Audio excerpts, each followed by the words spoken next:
What's up, guys? I think we're live. Let me refresh, make sure we are set, make sure we are good to go. And not yet. Takes a while. And there we go. Okay, I think we're set. Let me know if you can hear me and or see me. Saturday live video. It's been a while since we've gone live on a Saturday. Mostly because of like out hustled and being out of town and then just trying to catch up on things. So I am here, I am live, and it's gonna be one of those videos where I'm not gonna do any shout outs, pure content. So you can, if you're not here live, you can catch the replay and you won't have these, interruptions with these shout outs. And then I'll also, answer questions at the very end of my topic today, which is what ifs. So stop focusing on things you cannot control. And this is going to be a little bit different than I think of all kind of like the nonstop Ross Fiennes kind of talk. This is more have to do with kind of like mindset, but still relates to the Ross things and quitting your job and other things like that. Because I think probably more than ever, I've gotten the comments, DMs, and emails about all of them combined, which was merch by Amazon, starting a YouTube channel, starting a podcast, quitting your job, selling full time. I think all of it now is all coming into play more than just like the nonstop, Ross Fiennes emails that I was mostly getting, maybe like you'd say like a year ago. Now it's a combination of everything. So I like that. And I think we can really talk about all these things combined. So let's talk about just what ifs in general. And I think there's a good what if and a bad what if. And so I think we really need to change the mindset on the good what ifs, as far and not really the bad what ifs, because these things can take control of your thoughts and everything that you're kind of wanting to do and goals related to it. So let's have some examples, good what ifs and good thoughts, good dream. It's really dreams on these what ifs because you're not really doing anything yet as far as taking actions. What are some good examples? So good what ifs. What if I doubled my income this year?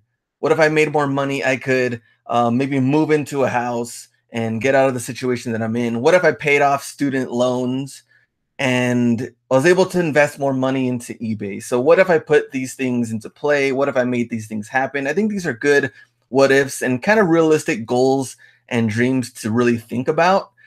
And some of the bad what ifs are like the complete opposite of these things are, what if I lose money selling on eBay? What if I get returns?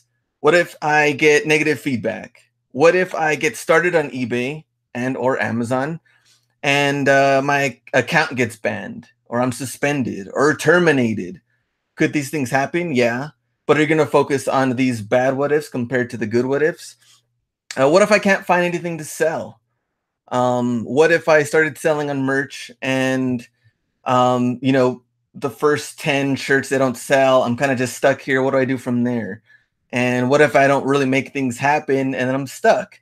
And one of the things, part of like the bad what ifs that happen a lot, as far as like even the people that I talk to in person, what if I started selling on merch 2 years ago?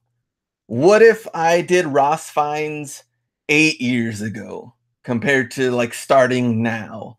And a lot of these like all these bad what ifs have to do with the past and talking about these things where you're wasting a lot of time on the past part and not necessarily building up a game plan for the future. So those are like the worst what ifs when they talk about the past things. So one of the examples is, what if I can't find anything to sell?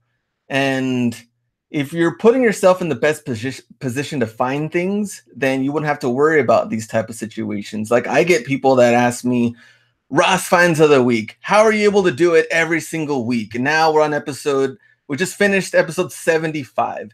How are you able to find something profitable every single week for 75 weeks in a row? And are you worried that one of the Ross finds of the week, you're not going to be able to find anything? Are you still going to make a video? Are you still going to do the full Ross finds of the week if there's nothing that week? And my answer is, why wouldn't there be something that week if I'm putting myself in the best position to find things for that week? Now, if I only go one time that week, maybe I wouldn't find anything. I mean, it's only one time.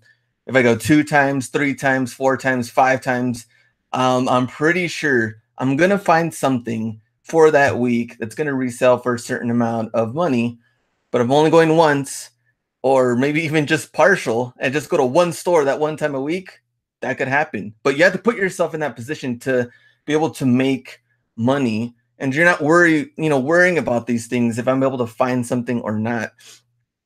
Another example, I mean, like we talked about going into the past and starting, merch a different time, or starting Ross finds a different time. There's something we can do about that now. That's all over and done with. Now we got to focus on the future part. And if Ross finds and reselling on eBay is something that you want to do, then you can definitely make it happen now. But you have to start now and come up with a game plan of how you're going to do it. Let me get into like working full time and working a full time job. I think this is probably the biggest time more than ever with the full time job talk. And there's a lot of unhappy people out there working full time, and which I totally get it, because I was there. I did that. I worked full time at the university, and now I'm no longer doing any of that stuff. I haven't worked there, and as far as like a full time regular job, and I think it's been maybe 4 years plus. I don't know, but it's been different now, right? And so I have a lot of people that want to just quit now. The problem is you can't just quit now. You'll know when the time is right to do it, and you really have to make money and earn it and put these things into place to where you feel comfortable enough to leave the full-time job and you're ready to go and take on a new challenge in your life. And if you have a house payment or student loans, you have kids, these things start to come into play. So you really, really have to see if you can, get this down and make it happen. It's not going to be easy. And nothing ever is. And any of these things we're going to talk about, full-time job, making a YouTube channel, starting a podcast, reselling on eBay, none of it's going to be easy.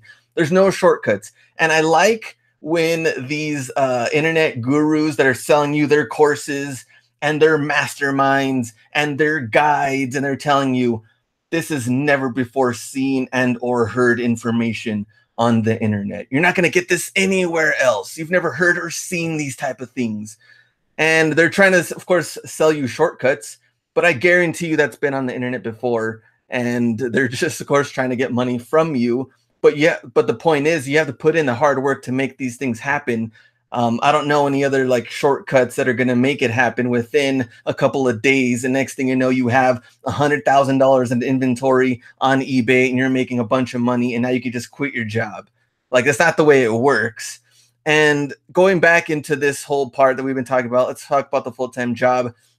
Some of the good what ifs, bad what ifs. What if I made this certain amount of money per year? Would that make me happy? That's something you really got to think about, because at the time when I was working, I was making right after college, I was hired as a full-time graphic designer for $28,000 a year. That's what I was making. When I moved up to a marketing coordinator, well, first I was making like the 3% raise, so they moved me up a little more, then another 3% raise the next year, and then, oh, sorry guys, we got budget cuts this year, we can't make the 3% thing happen. And then I know at one time I had they were like, why would certain people deserve a raise? Everybody deserves a raise. Everybody's underpaid. Everybody works hard. And I was like, what's the deal here? So, I had the 28,000. I moved up. Eventually, I think I made like 30. This is El Paso, Texas, by the way. So I think at one point I made like 34,000 something. And I was like, man, like, how am I going to be able to eventually, get a house and pay off student loans and all these? I was like, I just don't see it happening. And I had to make something happen for myself. And at the same time, I just wasn't happy where I was, not only the money wise, but the politics that came into play with working full time and working for somebody, the opportunities that it's really someone else's hands. Can you move up or not? It's really up to somebody else. You really don't have that choice. Like, if that was up to you, you would already be the boss, right? Like, you could just move up whenever you want. But when you're working for somebody, doesn't work that way. And also, they could bring in somebody that they've already known for a long time, their buddies. They could bring in somebody. Let's put this in an example. Let's say I was the boss at a company. You're working super hard, right? You've been working here 3 years, 4 years. You're putting in good work. We see the numbers grow. And then let's say there's a job opening that opens up, right? And you've been working hard. You're ready for this opportunity. You apply, you let the boss know, you let me know, hey, I just applied for the job, and, let's see what happens when I interview you. Some, time happens, I interview you, and then days later, this guy Ken, let's say he's you don't know his name though. You don't know that he's Hustleby, but he comes in and I'm like, hey bro, what's up? Glad you applied. Yeah, let's just I let him know we'll interview some other people down the road, but the job is already yours. I mean, you're my homie. I'm gonna bring you in. I'll start you off at, whatever amount of money. Don't worry about it because we're bros. And then this person comes in, makes the money they want, and then you're left at the same position, making the same pay because you're not the bro or homie and or politics that come into play. That was one of the things that I was just super frustrated with because I didn't have that type of relationship or kiss ass with bosses to really be able to move up that way. So that was kind of the frustrating thing, but you really have to think about it like, what will really make me happy? If you doubled your pay, would that make you happy at your job right now? And you really have to really consider things too, like what do I really want to do with my life? I've had some friends that are, of course, the same age as me now, or 30 to 35 range, and they're like, I never really thought I would be in this position now, going to school, going to college. And I thought at this point I'd probably maybe be like a homeowner, or maybe I would have a family at this point, but they're not ready. And that's not a bad thing. Like everyone is in their own, they have their own lives, their own goals, their own course of life that they're going to take. And not everything's going to be this, rainbows and unicorns. Everything's just going to be happy and work the way that you want it to work just because you went to college, or you think things should happen to you just because you're you. I mean, you have to figure things out. That's the whole part of this whole life process. And I really had to I sit and think about it. And I was like, if they doubled my money, I still wouldn't be happy. I really had to do something for myself to where I would really feel happy of what I was doing. And I know that doing that, and because I worked at the university, I would have to design catalogs and brochures and things like that we would send out. And it's really just to get people to sign up for these courses and to pay money for these courses. And I was like, man, like that's not definitely not something that I really feel like I'm really contributing. Like if I quit, they would just hire somebody else and this whole wheel will just keep on turning. You know what I mean? Like I was just one small little part of this. And I really wanted to feel like I was something bigger than that. And that's something that I think you should really kind of think about if you're in that position as a full-time job, that it may not happen right now, but you got to work your way into it, and it will happen eventually as long as you're putting in that side hustle work, which after work you're listing, you're finding things even during lunchtime. That's what I used to do too, is go to the post office, or I'd go to Savers and Goodwill and things that were around my office so that I could find these things to resell. But some of the bad things I think of the what ifs when it comes to the job part is like, what if I work for someone else and I'm in a worse position? Like I'm getting paid less, or maybe my boss is a total ass and he's worse than the boss that I originally had. What if I started reselling on the side and then I was just doing this, but it wasn't really successful? And then, maybe some of my family are going to tell me things too, like, man, what are you doing wasting time reselling stuff? You're a full-time employee doing marketing coordinator. You're a full-time manager. You're a full-time this. What are you doing reselling things on the side? And if you really think about what people say or think, then that's where you're going to be stuck into this thing, like some reputation. And I gave you guys an example one time to where I had to wear at my job, it was a button-up shirt, tie, slacks, nice shoes.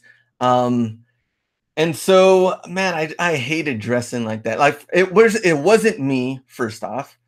And I didn't feel like I was myself. I felt like I had like this noose around my neck, really just trying to like create things on my designs that and submit these designs. It was all tight up here with this necktie, and I was like, oh man, stuck. And I was like, oh man, this sucks. And whenever I would go somewhere at lunchtime or after work and I had this tie and everything on, people would ask me like, "What do you do for a living?"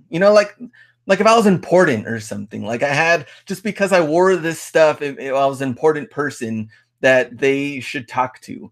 And then when I dress like this, no one asks me anything or tells me anything, and I feel super comfortable just wearing a t-shirt and or beanie or shorts or whatever else I'm wearing.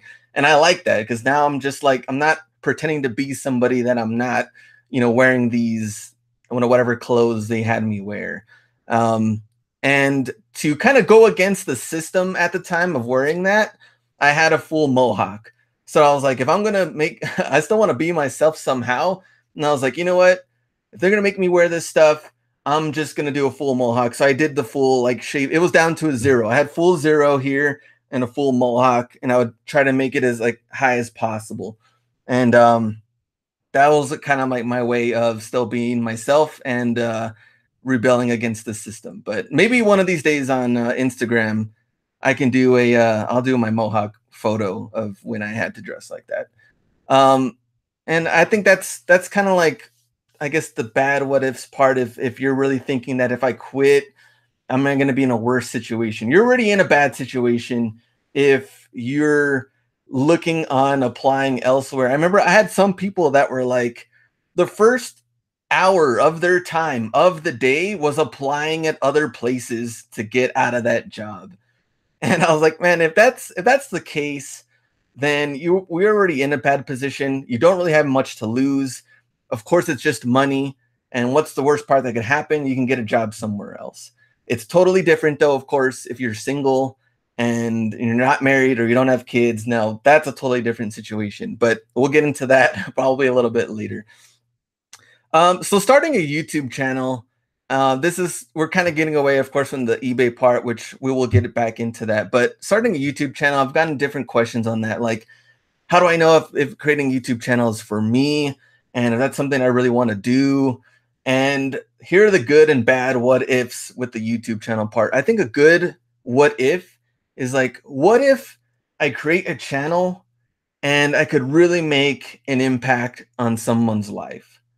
What if I create a YouTube channel and I help others make money or reach their goals on whatever that may be? Now, it may not be like a reselling eBay type of channel. It could be about anything, really.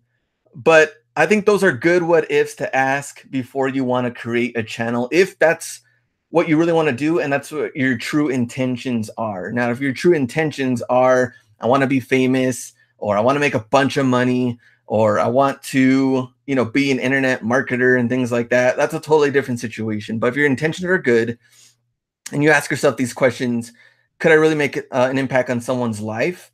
And I guess some 2 perfect examples, I would say, and Jeff's here in the chat. Jeff and Hustlebee, and there's a reason why I really like both of them. I think they're generally, they're good dudes. They have really like a positive mindset and what they think about. And when I interviewed Hustlebee, what I liked about it is that he'd been in the US for like 4 or 5 years, from the Philippines, coming here. He wanted to make more money and have these dreams and goals to do something else. And I felt like interviewing him, the first time we did an interview, was I felt like could help somebody. So that was his story. And then my story was, of course, the student loan part and being at a job you hate and overcoming those type of things to, resell full time and feel good about what you're doing and helping others. And then Jeff's part, when I was interviewing Jeff, I knew about his story beforehand because we had talked about it, and the, everything that he went through with his family and his son that had passed away. And I felt like these are real human beings, Jeff and Hustlebee and me, and you that are watching, you also have a personal story as well that I know you can help other people in certain ways. And it may not be from just reselling things. There's personal things that you have gone through that you can help other people. And if that's the mindset and the what if that you're thinking about, then definitely you should go in and create a channel to help other people. Um, I think some of the bad, I think what ifs when you really think about it when creating a YouTube channel, the bads. What if I sound and look stupid on my channel? Um and this was like, man, when I first made a video, of course, if you go back into the Hustler Hacks archives, you'll see that my first ones had to do with Ross finds, but I didn't really talk about reselling. I didn't show my face. My voice was there, but I really didn't want anything else on there as far as like showing myself. And I was like, man, and when I made it, even hearing my voice, I was like, man, this sounds really stupid. Like, I don't even know if I can even continue doing this. I sound lame, and I don't know. And so I continue with it, and I was like, you know what? Let's see what happens. And I was really just showing some of the shoes and finds that I got from Ross. And even leading up till now, no edit Thursdays is a perfect example. One guy left me a comment recently and he was like, I like that you're still doing no edit Thursday, despite the fact that you're not really finding a lot of things for the last like 2 or 3 Thursdays. And I was like, yeah, like the point of no edit Thursday was to show you of me going into a store on a random Thursday, whether I find something or not, because that's the most realistic way I can show you about reselling. And there's a lot of YouTubers that are going to show you straight up highlights, highlight reels nonstop. It's like they're Vince Carter. They're going to show you the top 100 dunks because they never lose. And they only find things that are going to make them, you know, 100,000 this year on eBay because they're ballers like that. And I'm like, dude, that's totally not realistic if they want to show you nonstop highlights. And me and Hustlebee, we always we always laugh because I'm like, man, some people, it's like their theme song should be like, you know, all I do is win, win, win, win. Because it's like these guys never lose, and that's not realistic. So we always kind of like laugh about that part, but that's the whole point of No Edit Thursday. And there's other times during the week if I go to Ross and Marshall's and I find stuff. I mean, maybe I'm not recording, but I'm still fine. If you go to my store, you can obviously see that there's stuff that I'm uploading and reselling, things that you probably didn't notice on No Edit Thursday or maybe a Ross Finds of the Week because they weren't part of the video part. But there's times where I find nothing and there's times where I find things. And No Edit Thursday really just gets to show you an average random Thursday and what happens. So another bad what if on YouTube. So what if I don't make any money? And if your intention to make a YouTube channel right off the bat is to make money, then yeah, that is a bad what if, and you're probably going to lose because making a YouTube channel is going to take a lot of time to even see somewhat, you know, some money coming in. And really, that's really your intentions are bad anyway, if that's like your main goal to go into it. And what if no one watches me? And here's probably one of the sad part is that they probably won't, especially in the very beginning. You're going to have maybe a couple of people that will watch. I think one of the most discouraging parts is like if you log in, you go and you look at your first video and you see that you had 3 views. And now you're going to ask yourself, should I keep going or am I going to quit now after, you know, my first video that got 3 views? Maybe your first 10 videos, 3 views, 2 views, 5 views. What if they're 20 views total? Are you going to give up or are you going to keep on going? That's one of the things that, because people have asked me, what is harder, starting a YouTube channel right now or maintaining a channel that has already been somewhat successful? And you have to come up with new ideas and new thoughts and new things to put into action on your videos. What's harder? Easily, it's way harder to start a YouTube channel from scratch right now. Because that one part where no one's watching you, that's where you really have to see if like you're going to keep going or not. And you really have to stick with it because it's just like anything else. It's just like merch by Amazon. If you have 10 shirts, none of them are selling. Are you going to keep on going? Are you going to replace these shirts and try to make sales happen? Or are you just going to quit? Same thing with YouTube. Same thing with eBay. Maybe your first 10 Ross finds, you spent money. You spent $50 and $60 fines. You listed them on there and only 1 out of the 10 sold. but your expectation was that, you were going to sell something within that first week. The next week you were going to sell all 10 items. I mean, that's also not realistic. So it's like, are you going to keep on going and keep on trying to figure out what you're going to do for for eBay, or you're going to, leave it behind? Um, let's, I guess, staying with the YouTube channel part, another, I guess, bad thing, or bad what if is, what if I get ugly comments and trolls and these things? That's also another thing you can't really control, because that's also going to happen. You're going to get the trolls, you're going to get bad comments, you're going to get people telling you random things. And in my case, like, I'll read them and then they're gone. Like, either I delete them or I just don't pay attention to where I'm going to blow it up and make a full video about it on, look at all these bad comments that I got. Can you believe these things that people are saying? Because that happens. And I actually look at it as more of like an underdog type of like mindset from it. Like, I give you another example. I think last Wednesday, how I think mid-range, before we got to this point, maybe a couple of years ago, I had tried working with other YouTubers also that are like, I really don't want to work with you because you just resell stuff from Ross and that's all you do. And I was like, all right, cool. And I moved on and I kept making videos, and I really just saw it as like an underdog thing, to where like, all right, I kind of like this, to where people aren't really expecting a lot and they see me as that. So like, I want to take this underdog mentality and mindset. I'm going to make it happen. I'm going to continue to make videos and continue to help other people make money and do the things that they want to do. So, I'll read the comments, cool, and I move on and I keep on going. And making a YouTube channel on these things, and or eBay and or merch, putting things into action. You have to take action. You have to do these things. You can't just think about it and wonder and have, I guess, daydream about these things. I even had an email of one guy, and he was like, I came up with the name Hustler Hacks before you did. And I just thought that was kind of funny, because I was like, I mean, it could have been a name that anybody could have really come up with, but did you take action? Did you do anything with it? Did you just think about it and then you were just like, yeah, that's a cool name, and then it just went away? Or did you put it into action or do anything with it? And that's the case.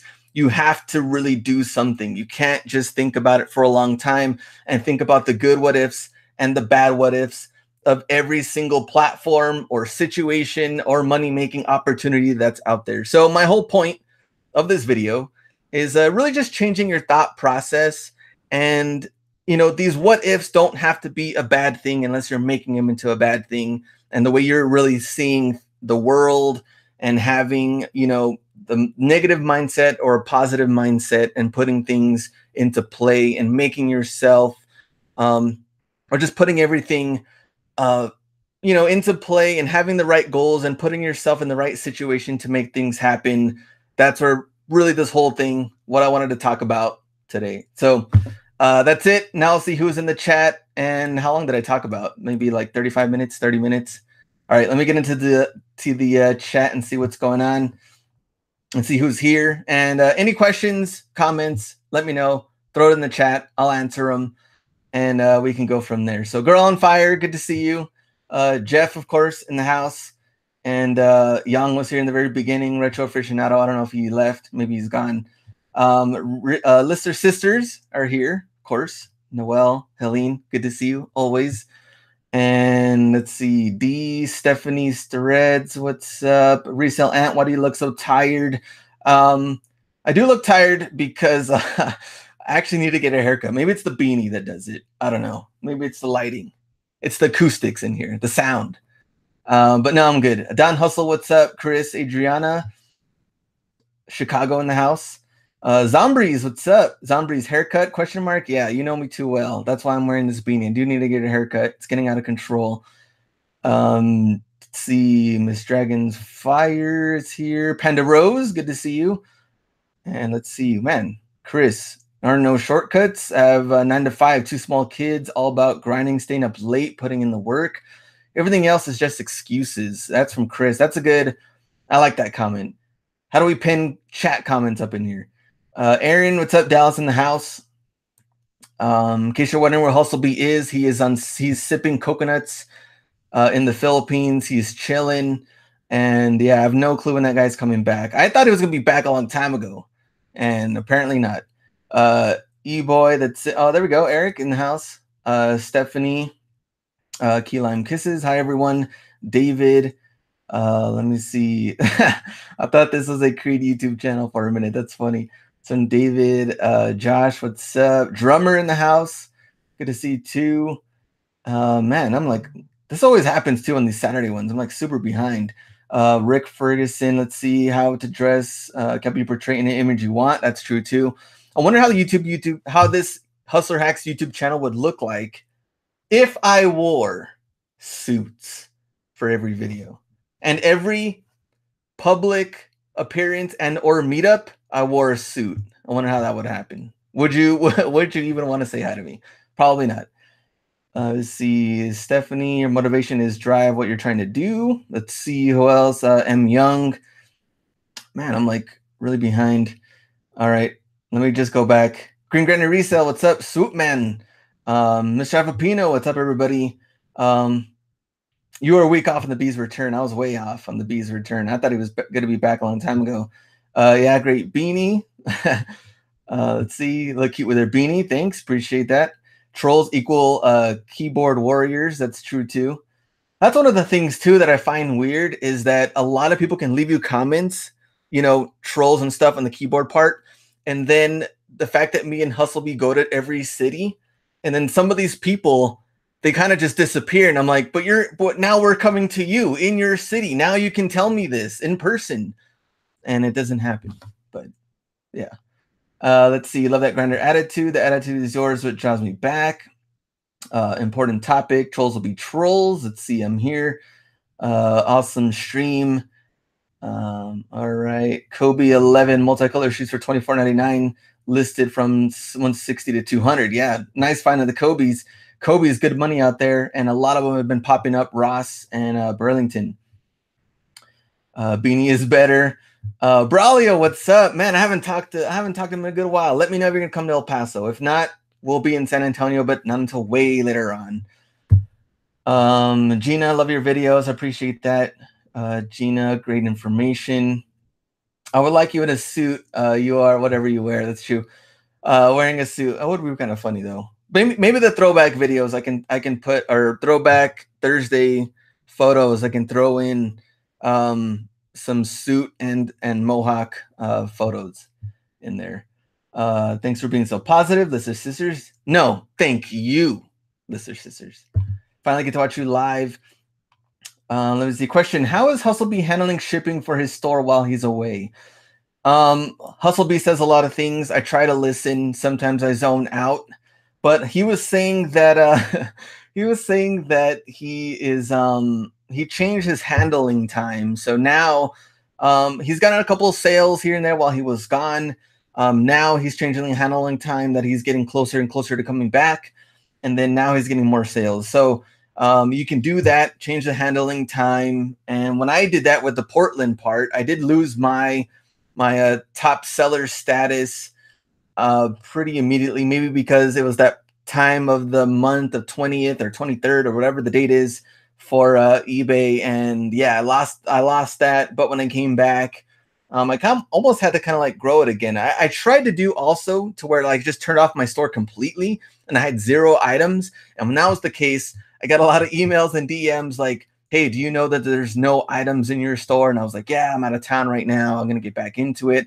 I just didn't want to lose the top seller status. And really, I think the way to approach it would be change your handling time and then get back into it, because you're going to lose all momentum of having nothing in your store.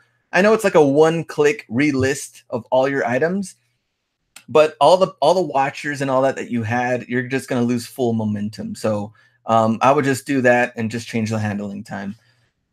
We are familiar with zoning out. That's from Lister Sisters. Yes, apparently so. Yes, I finally caught a live. Wednesdays are not good for me, Mr. Halfapino. Mr. Halfapino, we will see you in Florida March 31st. Next month, we will see you in Florida. And go sign up. Anybody else will be in Tampa, Orlando, Miami, hustlerhacks.com/East Coast.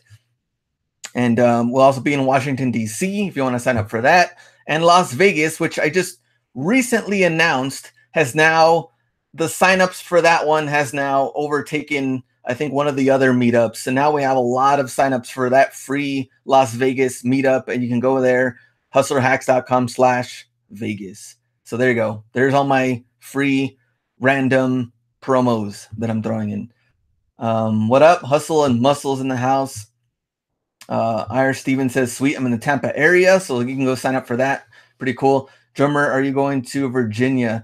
We're going to figure out what we do for the Washington, D.C. I don't know if we're going to make other driving trips out of there or not. But I know Washington, D.C., we really want to do something special for that one and really, make that a really good meetup, because it's going to be just like one meetup we can focus on. The Florida ones are a little all over the place because we gotta drive Orlando, driving to Tampa, driving to Miami.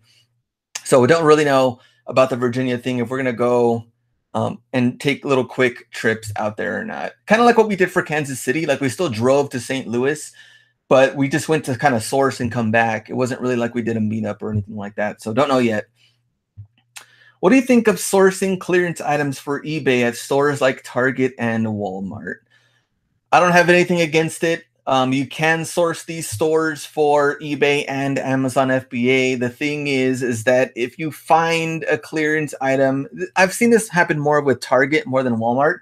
If you find a clearance item at Target, more than likely every other Target has it on clearance as well. So you're going to see that you're going to have more competition, especially the Amazon FBA stuff. Not really too sure on the eBay. But if the money is there and the profit is there and you run the numbers, go ahead and do it and purchase the item and see what happens. Of course, you can still return the item if you must. But with eBay, it also is a little bit easier for you to make a return compared to FBA, because with FBA, you got to make, it has to come back from the warehouse. And then, you're going to go through some trouble there. But not too bad for eBay if you want to do it. But just keep in mind, you're probably going to be competing with a lot of other people that find that same item. But just make sure the numbers are there. Same thing, doing the research. Any tips for getting rid of laugh at what? Shoes that aren't selling auction. Or old shoes. Sorry. I was like, I was trying to read this. Like, what the heck's going on? Old shoes that aren't selling auction. I mean, you don't want to go into selling shoes for $1 auction or 99-cent auction. And then you're going to lose out a lot at the end. You can do the dollar auction with like $18 shipping or something, to where, like, I get it if they're like older cleats that hadn't moved or something. They were like a random size 15 or something. I mean, you could do that, but you're also going to find, like, maybe if no one bids on it, you're still stuck with it. Like Spida says, you can donate it.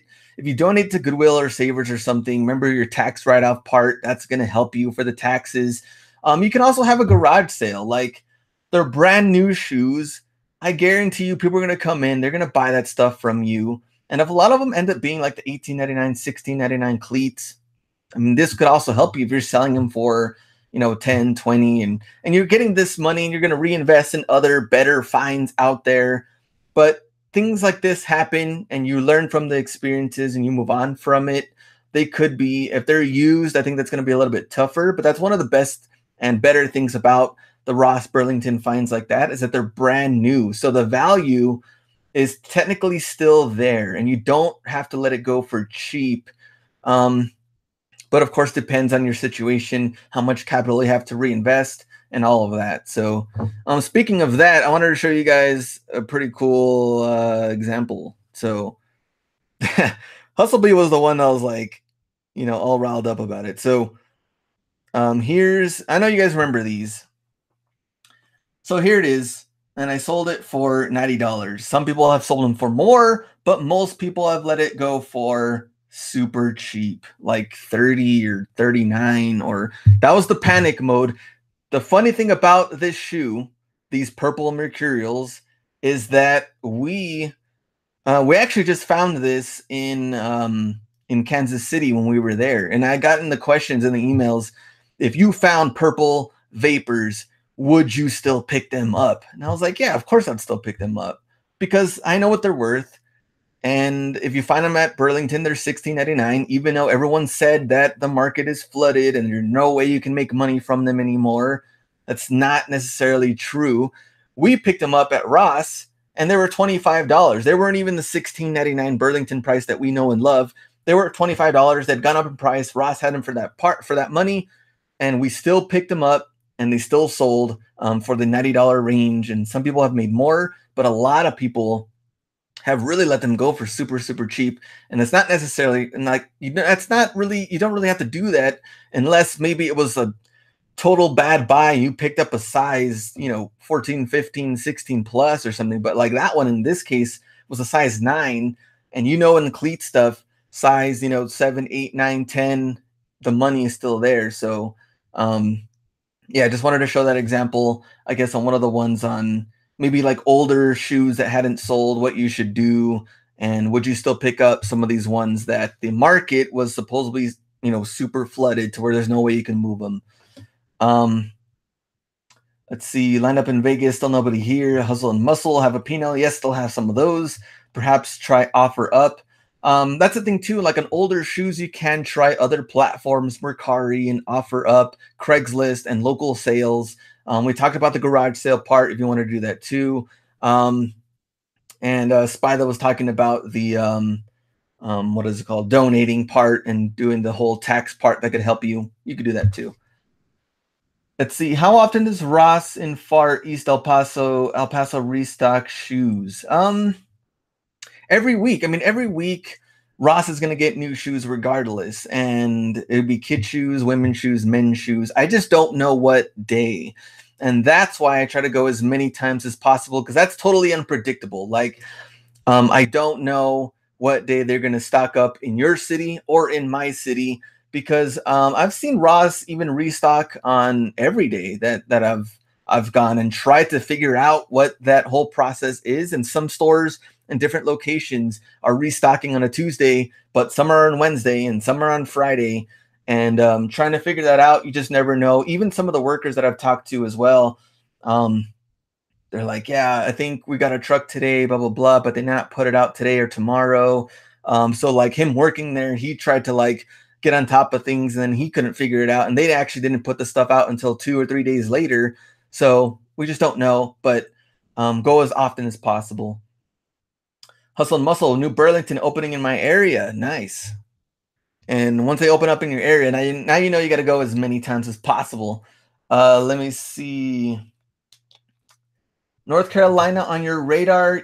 Yes, but not until, this is going to be kind of sad, not until probably February of 2019. It's going to be a long while before we get to North Carolina range, but they are on the radar. But I know for a fact it's not going to happen in 2018 for this year for us to go. Let's see, I passed on 2 Jordan 7 cleats because the market was flooded. And me and Hustleby talked about this the last time too. Now, Jordan 7 depends on the size. Was it for baseball or football? And of course the price. Well, the price should have been like $17.99 or $19.99, probably max. But those two come into play. What was the size and what was the molding? Was it for baseball? Was it for football? Those things also matter. Let me see. Oh man, where are we? Okay, Gritty Girl Boss, Haruna in the house. Is it normal for this time of the year for Marshalls to be so slow to restock? Yeah, right now Marshalls has been slower than all of the other stores. I think they're just going through their transition phase of getting rid of a lot of the fall stuff, because when we went to Kansas City, we still saw a lot of the boots and kind of like winter gear. And now I'm slowly just starting to see more spring and summer, which we already are technically in spring, but they're kind of slow moving on that compared to like Ross and Burlington. Like now all the Ross stuff, the jackets have pretty much kind of phased out at this point.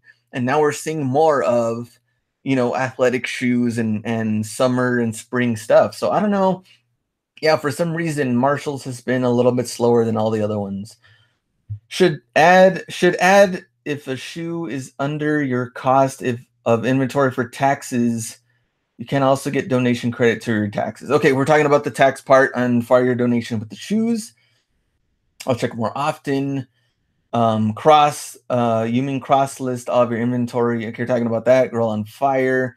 Saying, let's see, saying hi to Mr. Javapino. Let me see. Did pick up the Oreo 4 cleats. Yep. You guys plan on visiting Memphis?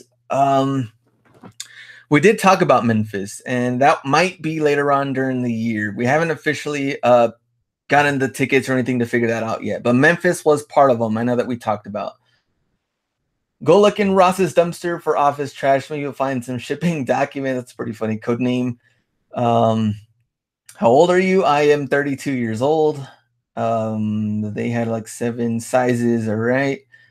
Let me see. Can't double dip. Talking about that. How many stores would you hit on an average sourcing day?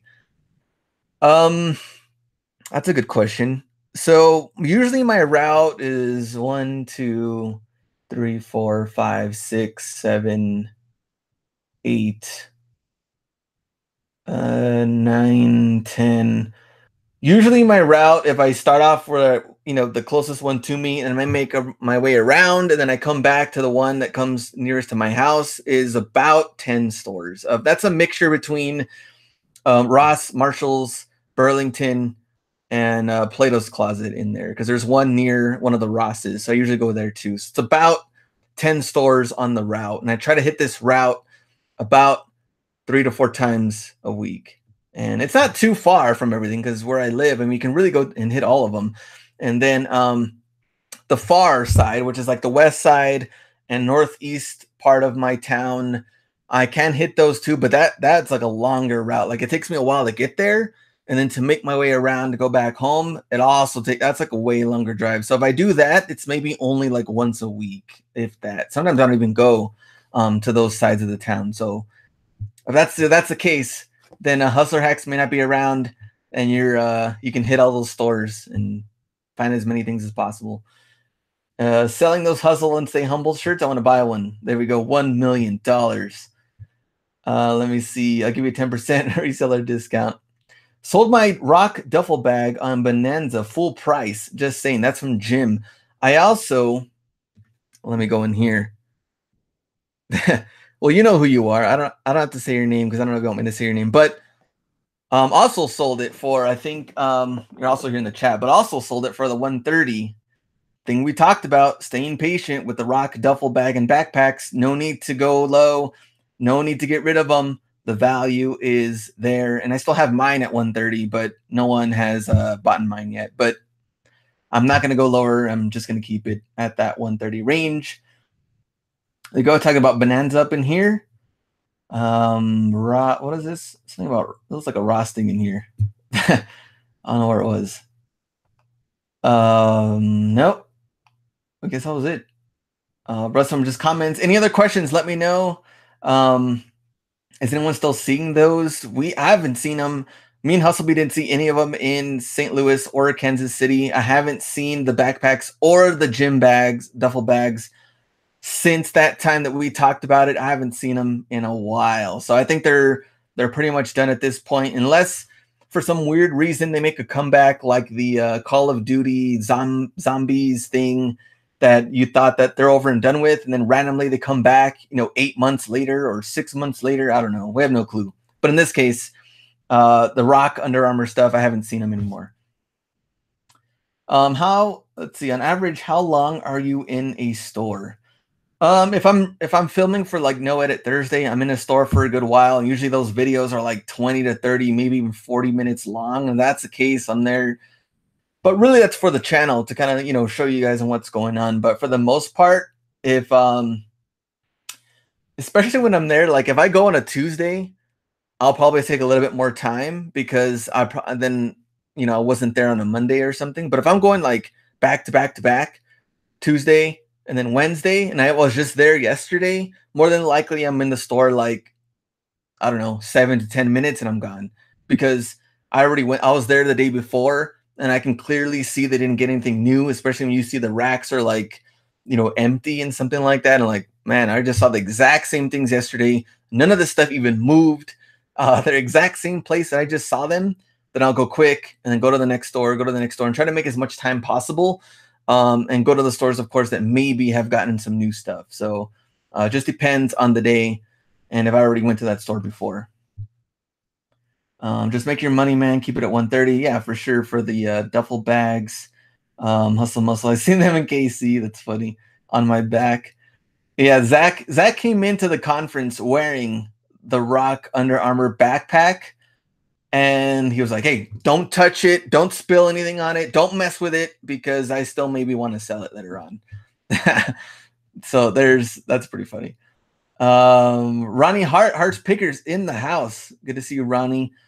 Right now, sorry, Ronnie, we're just answering questions. So we kind of stepped away from our whole topic and covered that maybe like the first 30 minutes. I think we talked about it. So now we're just answering some questions. Anything else? Let me know before we go. What is it? I was gonna drink this water without messing with the cap. We're like 50 minutes in. I am actually gonna get a haircut after this. He was just renting the backpack. Yeah, for sure. He's just renting it, ready to sell it after that when he's done with it. Let me see. Put a wireless camera on the back docks. You see in the shipment at TJ Maxx. Undercover stuff. I wish. When do you guys leave for Florida? That is the 26th is when we're going to be in Florida. 26th through 30th, I believe, right? Yeah, 26th through 30th. And I think we're going to land in Orlando first, and then we're going from there. So more than likely, the Orlando meetup will be on that 26th, maybe the 27th. But we're going to get all that figured out. We also have to figure out with rally routes to make sure that, because we really wanted to do something. And then when I was talking to them in Kansas City, they're like, "Oh, I don't know if we're going to be in town or not." I think we got the dates confused because I think right now they're out of town. In Austin, I think they went to like Houston or Austin, so I'm hoping they're going to be back when we do the Tampa stuff. So that would be pretty cool. See, awesome to go to Florida. Yeah, I've never been to Florida, so I really don't know what to.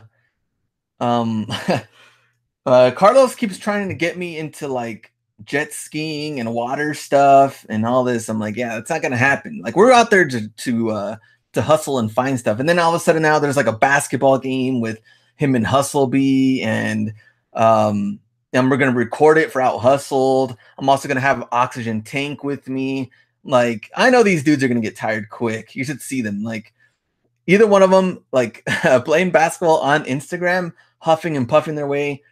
We're going to see how this even turns out, and lackluster basketball one-on-one. How do you feel about the market becoming oversaturated? The more people learning about flipping. I really don't have. The thing is that when I started doing, I guess, more and more about the YouTube stuff and more of the Ross finds and all of that, like I haven't really seen it affect me in a bad way as far as like sales go. Like I even thought that this month of March was actually really, really good with the sales.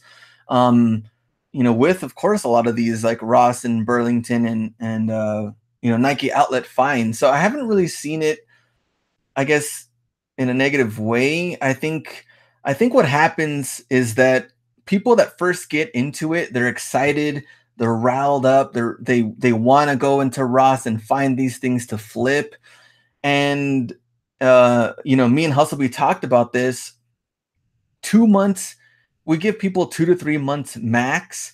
This could go for not just Ross finds, thrifting, garage sales, all of these 2 to 3 months max to see if they're really gonna go through it all, and if this is something that they really, really want to do. Because a lot of people just kind of like this what if talk. They get discouraged within the first month or two, and that's it. Like they're done. They don't want to do it because they didn't see the numbers happen. They didn't see immediate flips, immediate money. They didn't see it happening. The people that you watch and you've seen, on YouTube, or the people that have been doing it for years and years and years, that's because they stuck with it and they've gone through the slower parts, the exciting parts. They went through the whole thing to where like they still survived and they made it happen. And not just that first part to where like it's super discouraging. I don't do this anymore. I'm done.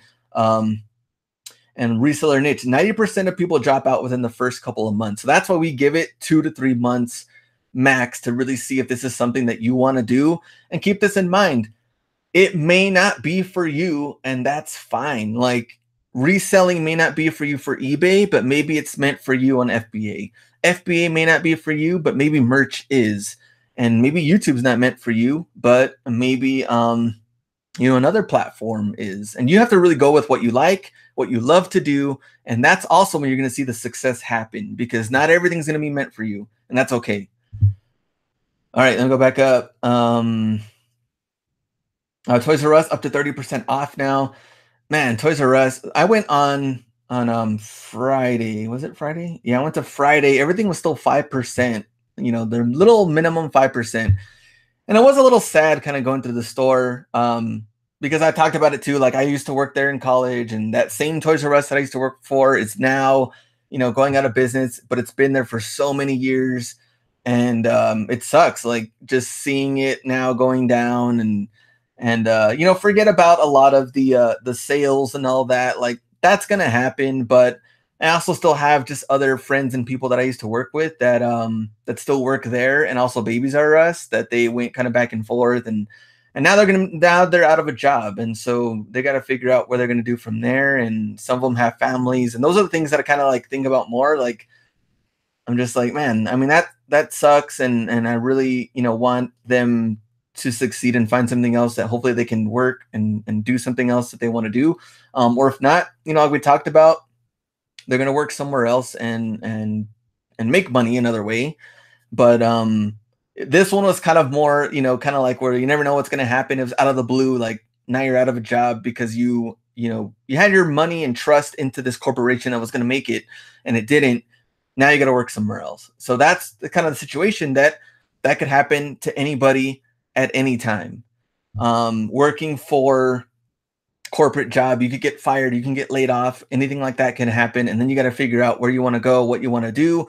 But having those like multiple incomes and backup plans are always good to have, so that you have some other money coming in, whether it is eBay, FBA, or merch, or whatever other side hustle that you have.